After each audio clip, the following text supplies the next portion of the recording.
expire ဖြစ်သွားတဲ့ဘောလုံးကပ်ဖက်နဲ့ကိုကျွန်တော်တို့ကဘောလုံးကွင်းမှာယူသွားပြီးတော့ကစားတယ်ဆိုရင်ဖက်နဲ့ပြတ်သွားခဲ့ရင်တော့ကျွန်တော်တို့ကဘောလုံ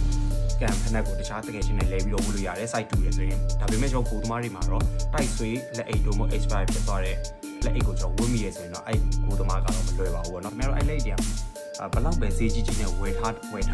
ဗျားတို့စီရောက်လာပြီဆိုရင်ဒီလက်အိတ်တွေ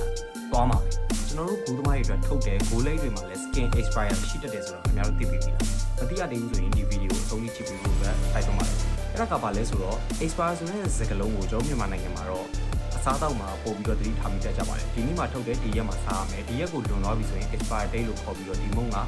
hygienic မဖြစ်ဘူးကျမကြီးနဲ့မညှို့ဘူးဆိုပြီးတော့ကျွန်တော်တို့လွတ်ပြလေးရှိပါတယ်ဆိုတော့ပြောပြမယ်ဆိုရင်ဒီလိုမျိုးပဲကျွန်တော်အားကစားပစ္စည်းတွေမှာအပြင်တခြားပစ္စည်းတခြားအသုံးဆောင်ပစ္စည်းအားလုံးမှာလည်း expire date ဆိုတာရှိပါတယ်အဲ့ဒါဘာလဲဆိုတော့ကျွန်တော်အင်ကြီးတွေဆိုရင်ချုပ်ရိုးတွေပြီးလာတယ်ကျွန်တော်ဖက်နက်တွေဆိုရင်အော်တွေကွာလာတယ်ပြီးတော့နောက်ထပ်ဘောလုံးတွေဆိုရင်ကျွန်တော်တို့အဖက်တွေလန်လာတယ်ပေါ့နော်အဲ့ဒါဟိတ်ကျွန်တော်အခုလက်တွေ့ပြပြီးတော့မှဖြစ်ပါတယ်ကျွန်တော်ခဏပြောပြသွားတဲ့အထက်မှာဆိုရင်ဘောလုံးဆိုရင်အဖက်တွေကွာလာတာပေါ့နော်ဒါမျိုး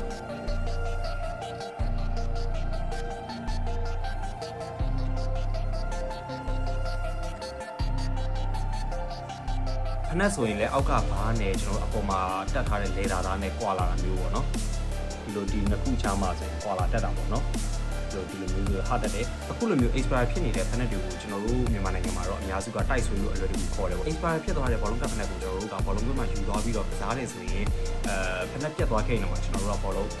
းကန်ဖက်နက်ကိုတခြားတကယ်ချင်းနဲ့လဲပြီးတော့ဝှလို့ရတယ် site 2ရယ်ဆိုရင်ဒါပေမဲ့ကျွန်တော်ကိုသမားတွေမှာတော့တိုက်ဆွေးလက်အိတ်တို့မို့ expire ဖြစ်သွားတဲ့လက်အိတ်ကိုကျွန်တော်ဝှမိရဆိုရင်တော့အဲ့ကိုသမားကတော့မလွယ်ပါဘူးပေါ့နော်ပြိုင်ပွဲအဓိကအပြင်ပြိုင်ပွဲမှာတော့တက်နေရပြီဆိုရင်တော့မလွယ်ဘူးအဲ့ဒါဘာလဲဆိုတော့ကျွန်တော်ပထမတပွဲပ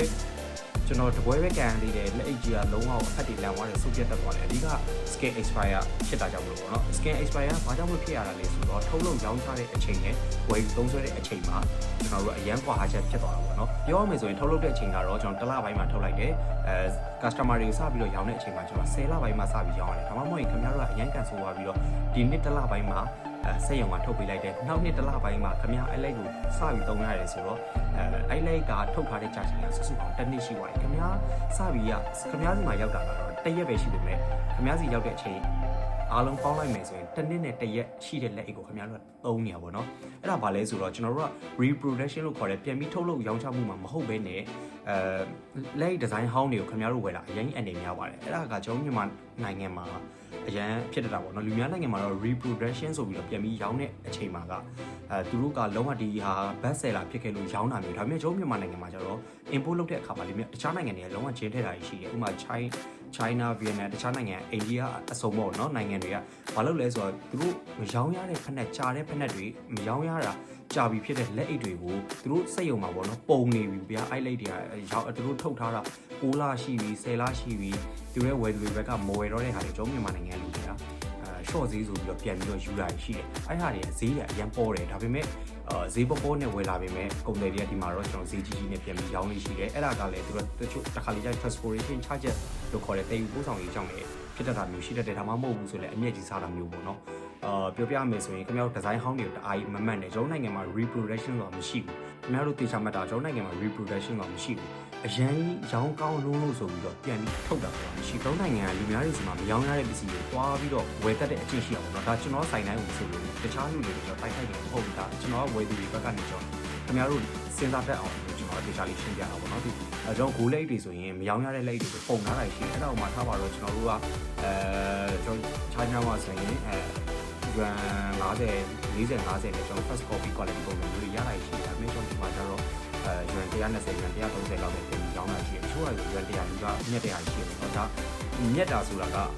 ဆိုတော့ထားပါတော့ဒါတွေကပြောရမယ်ဆိုတော့ business အပိုင်းပါတော့ကျွန်တော်ဒီကပြောချင်တာဒီက user တွေတော့ပြောတာခင်ဗျားတို့အားလို့မရဘူးကျွန်တော်နိုင်ငံမှာကဒီဇိုင်းဟောင်းကိုရောင်းရလို့ပြန်ထုတ်တာကတော့အကြောင်းမဟုတ်ဘူးပေါ့နော်ဒါပေမဲ့ဖြစ်တောင်းဖြစ်ခဲ့တော်တော်လေးကိုရှားတဲ့ကိစ္စပါexpire နဲ့ခင်ဗျားတို့မတိုးချင်ဘူးဆိုရင်ခင်ဗျားတို့ဒီဇိုင်းဟောင်းတွေကိုမမှတ်နဲ့ဘလောက်ပဲ ခင်ဗျားတို့ဒီဇိုင်းဟောင်းကိုကြိုက်ခင်ဗျားတို့စီမှာရောက်လာမယ်လက်အိတ်ကတစ်နှစ်နဲ့တစ်ရက်နှစ်နှစ်နဲ့တစ်ရက်သုံးနှစ်နဲ့တစ်ရက်ဆိုတဲ့လက်အိတ်တွေခင်ဗျားတို့စီမှာရောက်လာလိမ့်မယ်ခင်ဗျားတို့အဲ့ဒါတွေအရင်အရေးကြီးပေါ့နော်အဲ့ဒါကိုသိထားပါကဲဆိုတော့ကျွန်တော်စကားပြောရရင်အရင်များနေပြီဆိုတော့ကျွန်တော်ခင်ဗျားတို့လက်တွေ့ပြပေးမယ်ဒါကတော့ rash လက်အိတ်လို့ခေါ်ပါတယ်ဒီလက်အိတ်ကထွက်ထားတာစုစုပေါင်းကျွန်တော်2နှစ်ကျော်လောက်ရှိသွားပြီပေါ့နော်ဒါပေမဲ့ကျွန်တော်ဒါကိုပြန်ပြီးတော့တောဝယ်ထားတယ်ခင်ဗျားတို့ expire ဘယ်ဆိုင်မှာဝယ်ခဲ့ရလဲဆိုတော့ခင်ဗျားတို့မပြောတော့ expire ဖြစ်လာမဖြစ်လာဆိုတော့ကျွန်တော်ဒီမှာဒီအပေါ်ဟာတွေကြည့်ရင်သိနိုင်တယ်ပေါ့နော်ဒါကတော့လောလောဆယ် packaging ကတော့ကျွန်တော်တို့ဖိမိတာမျိုးပါမျိုးလဲပြောလို့ရပါတယ်ဒါပေမဲ့ဒီကောင်ကနေဒီဘူးကြီးလုံးဝနေလောင်တာပေါ့နော်နေလောင်တာတယ်ကျွန်တော်ဒီမှာလုံးဝကျွတ်ဆက်နေနော်ဒါကကျွန်တော် packaging ပိုင်းပဲရှိတယ်ဒီမှာအိတ်တွေဆိုပြဲနေပေါ့နော်ဒီမှာဆိုကျွန်တော် skin expire ဖြစ်တဲ့လက်တွေကဘာတွေဖြစ်လာနိုင်လဲဆိုတာကျွန်တော်ဒီဗီဒီယိုမှာအပြည့်စုံပြောပြပေးတော့မှာဖြစ်ပါတယ်ကဲဆက်ပြီးကြည့်လိုက်ပါဒီလက်တွေဆိုရင်ကျွန်တော်နော် skin ဆိုတာကတော့ကျွန်တော်တို့လက်အိတ်ထုတ်လို့ရောင်းချတဲ့တယောက်အနေနဲ့ကျွန်တော်လက်အိတ်ကိုဘယ်လိုခွဲပြီးတော့မြင်လဲဆိုတော့လက်အိတ်မှာကျွန်တော်တို့ဒီလို skin တွေဒီလို skin ရှိမယ်ပြီးဆိုရင်ကျွန်တော်တို့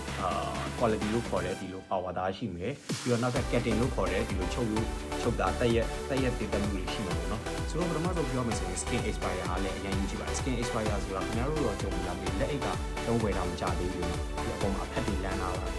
တွေကွာသွားတာတွေပြဲသွားတာတွေရှိတယ်ပေါ့နော်အကြောင်းကြောင့်မှမဟုတ်ပဲလက်အိတ်ကပြဲသွားတာမျိုးဖြစ်တယ်ဆိုတော့ပြန်နောက်တစ်ခုskin expire တဲ့မှာဒီလို quality မှာလာပြီးထိခိုက်တဲ့အရာတွေရှိအဲ့ဘာလဲဆိုတော့ဒီ power သားတွေကလည်းကျွန်တော်တို့ကဖုံမုံနေလို့ကျွေလာဒါမျိုးလေးနည်းနည်းပို့လိုက်တာနဲ့ဖုံမုံနေလို့ကျွေလာတာပေါ့နော်ဆိုတော့ဒါတွေကလုံးဝကျွန်တော်ကိုယ်တမိုက်အရင်အနေများတယ်ကိုလက်အိတ်ဝယ်ခြင်းမျိုးပါပဲပြောပြရမယ်ကျွန်တော်အနည်းချုပ်ပြီးပြောပြရမယ်ဆိုရင်ခင်ဗျားတို့ expire တွေနဲ့ခင်ဗျားတို့မတိုးချင်ဘူးဆိုရင်